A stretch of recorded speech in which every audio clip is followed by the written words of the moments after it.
Why would a country once called the murder capital of the world suddenly become one of the safest places in the Western Hemisphere? What kind of transformation turns a nation ruled by fear into a symbol of security?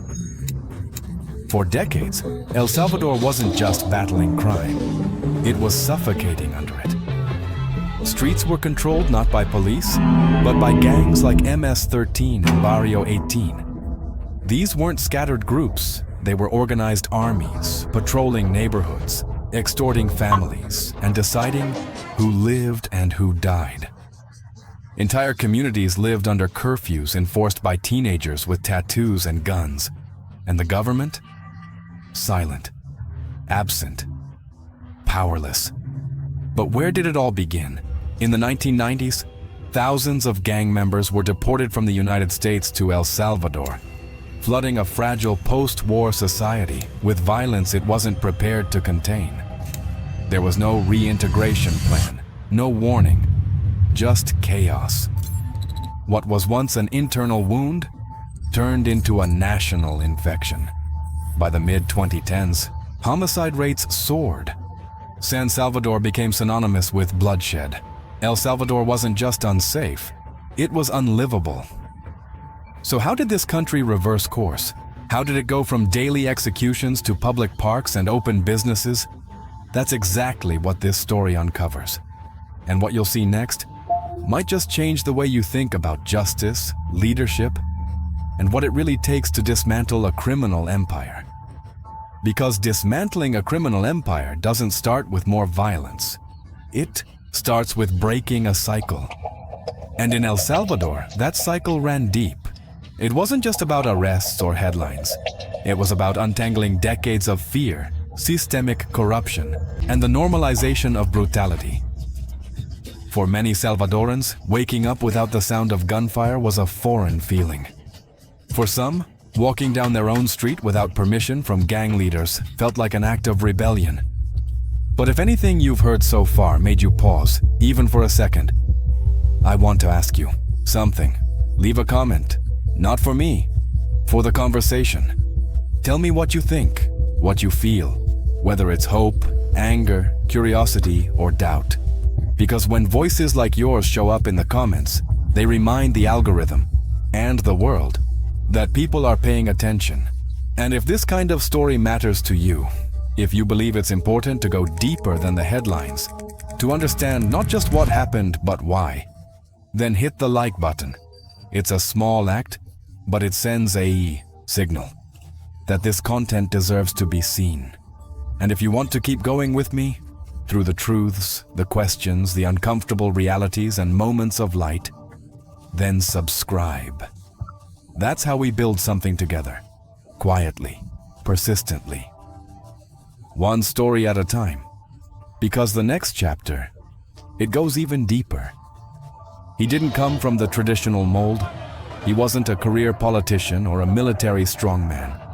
When Nayib Bukele stepped onto the national stage, he did it not as part of El Salvador's broken establishment, but in direct defiance of it. Young, bold, and unapologetically digital, Bukele understood one thing better than most.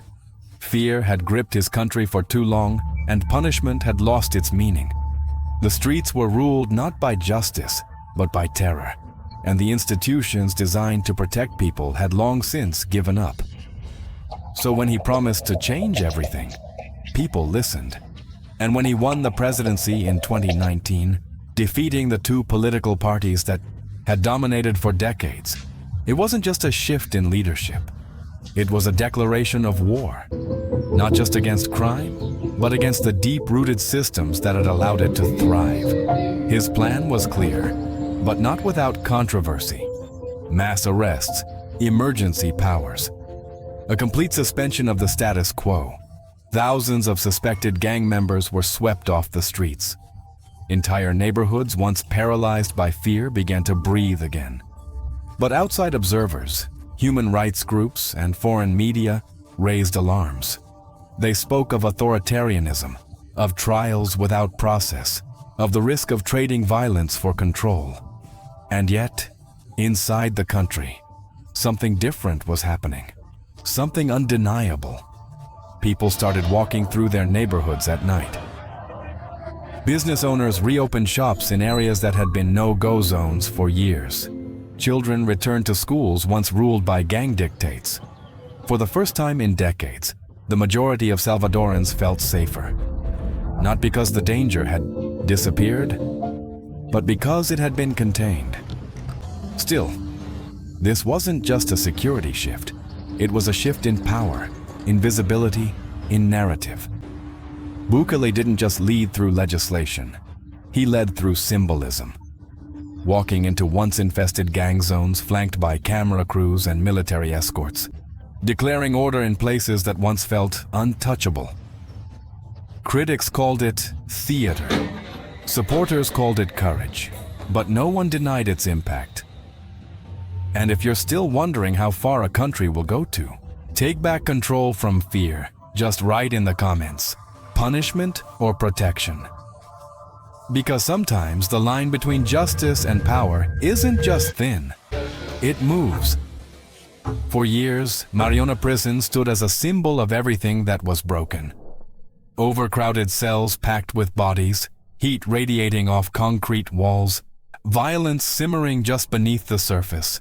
There were no programs, no order, no future, only punishment in its most primitive form.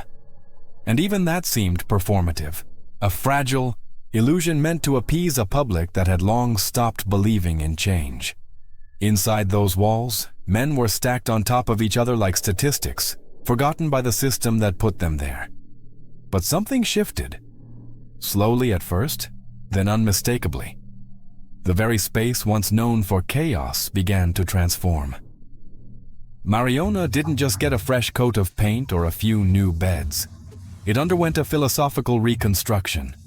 The same structure that once echoed with screams now vibrates with movement, order, and purpose. Prisoners walk in uniforms, not shackled, but structured.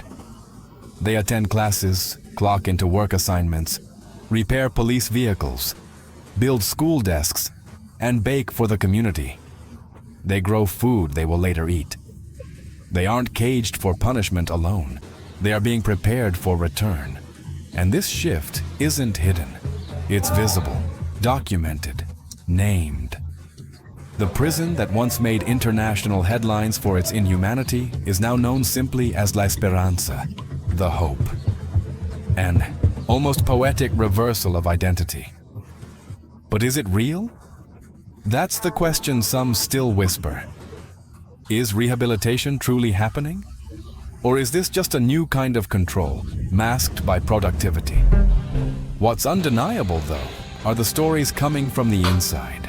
Former thieves now teaching engineering.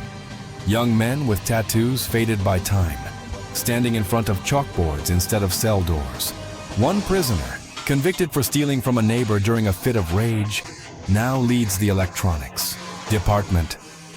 Another, once arrested for selling drugs on the street, coordinates factory production lines. It's not about absolution, it's about reinvention, one that walks a narrow line between opportunity and obedience. But there's one detail that most outsiders miss, and it says everything. For every day an inmate works inside Mariona, 2 days are removed from their sentence, and that changes everything. Suddenly, punishment becomes a currency. Time becomes a resource to be earned back. And with that, the system gains not just order, it gains loyalty. If that exchange made you pause, write this in the comments. Hope has a price. Because the deeper we go, the more that price begins to reveal itself. If Mariona was built to redeem, CECOT was built to dominate. Towering over the landscape like a fortress from a dystopian novel, this mega prison doesn't whisper reform. It broadcasts control. Cameras line every corridor, drones hover above the compound, and motion sensors track every breath. From the outside, it looks like a data center. But what it processes isn't information. It's bodies. Thousands of them. Stripped of gang tattoos, stripped of identity, stripped of anything that once tied them to the streets. This is not a correctional facility in the traditional sense. CECOT isn't interested in second chances or rehabilitation programs. It doesn't try to soften the edge of punishment. It sharpens it. Everything here is calculated. The lighting, the layout, the isolation. Inmates are rotated through the system like pieces on a chessboard, never staying in one place long enough to form alliances or plot resistance. They sleep in tightly packed cells, heads shaved, eyes down. They do not speak unless spoken to, and even then, the silence often answers first. But what makes CECOT truly different isn't just the technology or the size. It's who's inside. This is where the state sends its message. The most dangerous men in the country are no longer untouchable. Former leaders of MS-13 and Barrio 18 are locked in identical cells, no longer kings of their neighborhoods, no longer symbols of fear. Inside these walls, status means nothing. No tattoos, no names, just numbers. And for those who once ruled entire cities with a glance, this new invisibility is perhaps the harshest sentence of all.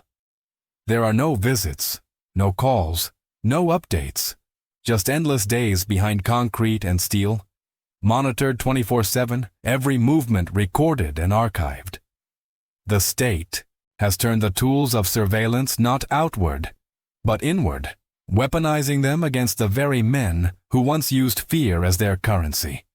Yet the controversy surrounding CECOT stretches far beyond its walls. Critics say it strips human dignity, that it ignores due process, that it turns punishment into spectacle. But supporters argue something else entirely, that for the first time, power no longer belongs to the violent, that victims can sleep without nightmares, that peace, even one born in shadows, is still peace. And somewhere in that debate, a question lingers. If you had lived under gang rule your entire life, if your family had been forced to pay for protection, if your neighborhood had been stained with blood, what would you choose? Justice or vengeance? If that tension stayed with you, write in the comments, safety isn't silent. Because in places like this, even quiet has a cost. While CECOT delivers the iron-fisted version of punishment, other prisons in El Salvador are telling a much more nuanced story, one that's harder to categorize and even harder to look away from. In places like Mariona and others reshaped under Bukele's administration, something unexpected is happening. The walls haven't just been reinforced, they've been repurposed. Behind the fences and watchtowers, inmates are welding, coding, sewing uniforms, baking bread, repairing school furniture, assembling electronics. It looks less like incarceration and more like industry, or maybe even education. But make no mistake, this isn't freedom disguised. It's still a prison. The rules are strict, the routines rigid. And yet, within that structure, a different kind of opportunity is growing. Some prisoners walk through classrooms instead of corridors. Others lead the training sessions, teach first aid, or manage production floors in the factory wings. Former engineers mentor teenagers who used to run with street crews. A man who once sold heroin now coordinates the automotive, maintenance unit, fixing the very police cars that once chased him. The logic is clear. For every day worked, 2 are subtracted from the sentence, and that incentive rewrites the internal culture. Productivity replaces chaos. Discipline becomes currency. Purpose is no longer abstract. It's measured in days of regained time. That exchange creates something rare in any system of punishment: momentum. But here's where the line starts to blur. Because when you walk through these spaces, past inmates in clean uniforms, classrooms with biometric attendance, orderly workstations that resemble a corporate assembly line, you have to wonder, is this redemption or is it performance? Are we witnessing the rehabilitation of individuals or the rebranding of the prison system itself? There are no simple answers, only details that leave impressions. Like the inmate who stops mid-shift to thank a visitor, not for a second chance, but for the recognition that he hasn't been entirely forgotten. Or the motivational speeches given by prison staff, reminding men who once lived off fear that they might one day walk out with skills and maybe even dignity. Still, the question lingers.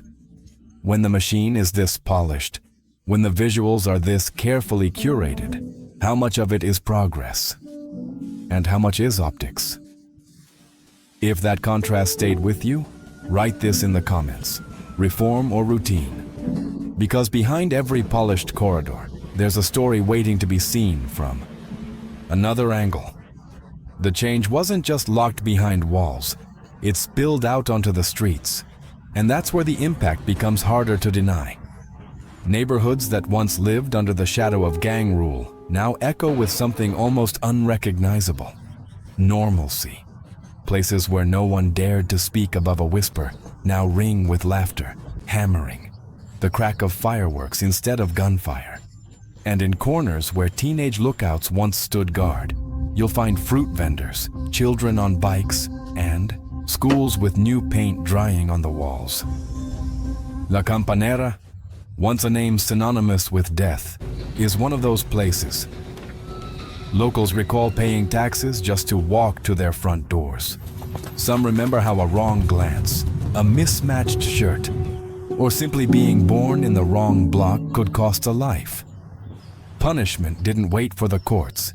It was immediate, brutal, and public.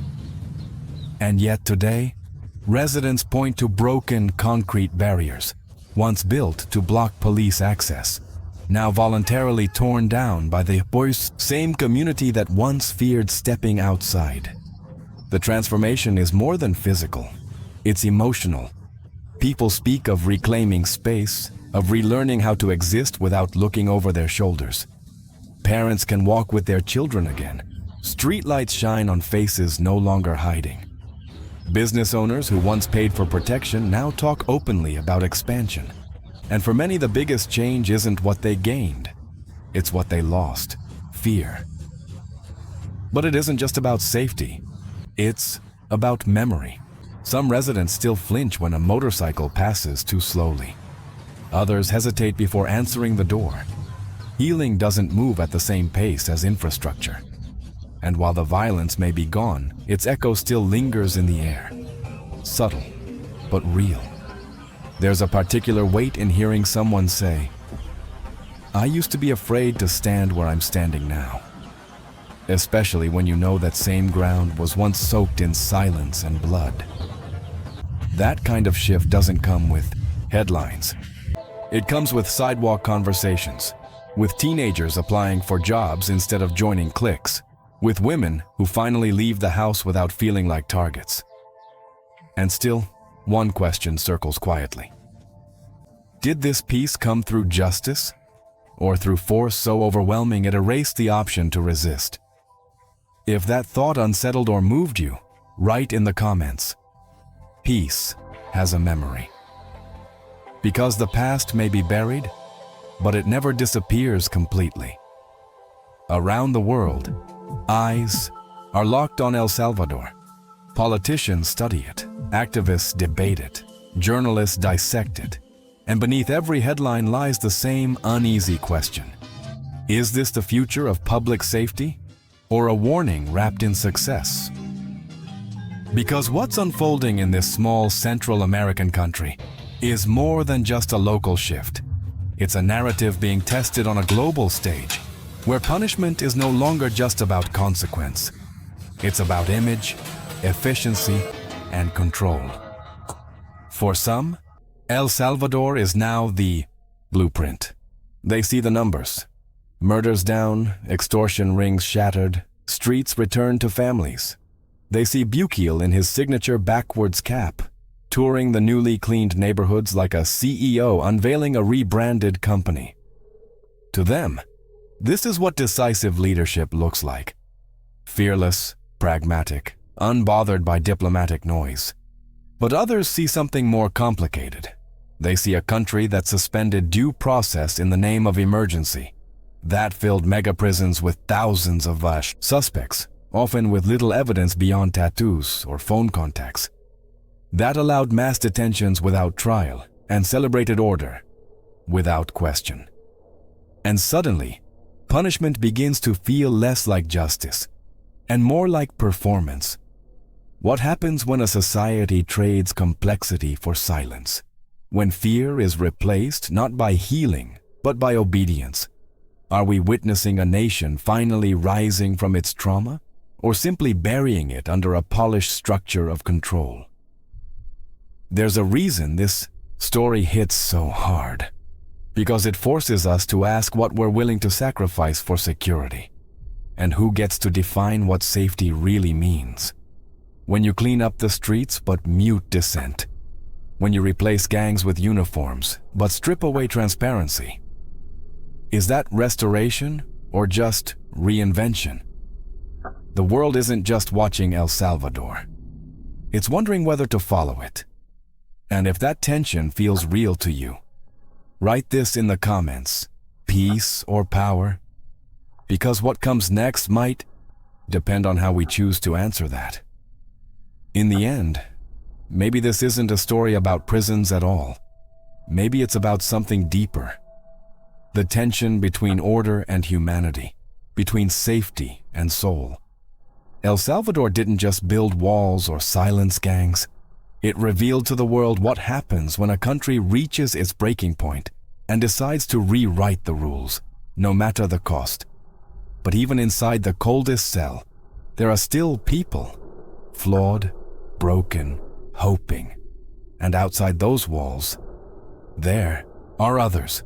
Survivors, families, entire communities trying to rebuild not just their cities, but their trust in something bigger than fear. And that's where the real story lives. In the quiet, uncomfortable space between punishment and redemption. If you made it this far, it means you felt that. And that matters, because this channel was made for conversations like this.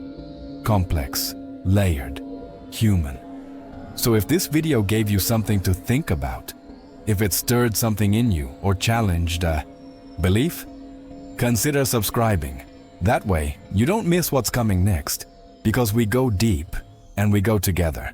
And while you're here, leave a comment with the phrase, "I stayed until the silence." It's simple, but it lets me know you are part of this until the very last word. A like helps too. Not just for the algorithm, but because it shows that this kind of content deserves space to grow. There's another video right here beside you. One that takes this story further. Click and continue with me over there.